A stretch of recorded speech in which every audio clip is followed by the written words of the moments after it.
আগের ভিডিওতে আপনাদের সাথে গর্জনিয়ার কিছু চমৎকার দৃশ্য শেয়ার করেছিলাম। আজকেও কিছু চমৎকার দৃশ্য নিয়ে হাজির হয়েছি। আমরা আমার ননাসের বাড়ি থেকে বের হয়ে গেলাম। দুই পাশে শুধু ধানের জমি। এখানকার বাড়িগুলি খুব দূরে দূরে হয়। এখানে কাছাকাছি কোনো বাড়ি নেই। একজনের বাড়ি থেকে আরেকজনের বাড়ির দূরত্বটা একটু বেশি। দুই পাশে সবজি বাগান। সূর্য অস্ত যাচ্ছে। চতুর্দিকে শুধু সবুজ আর সবুজ।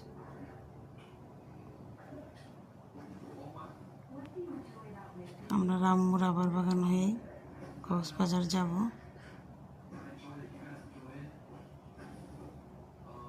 গাড়িতে আমার ছেলেটা ঘুমিয়ে গিয়েছে।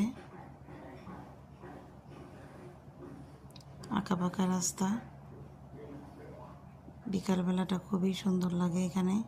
যারা গর্জনিয়া রামু আসেননি তারা কক্সবাজার বেড়াতে আসলে অবশ্যই নাইক্ষ্যংছড়ি, গর্জনিয়া, রামু রাবার বাগান বেড়াতে আসবেন। দেখবেন খুবই ভালো লাগবে। খুব মনোরম পরিবেশ আর সূর্য অস্ত যাওয়ার দৃশ্যটা তো খুবই সুন্দর।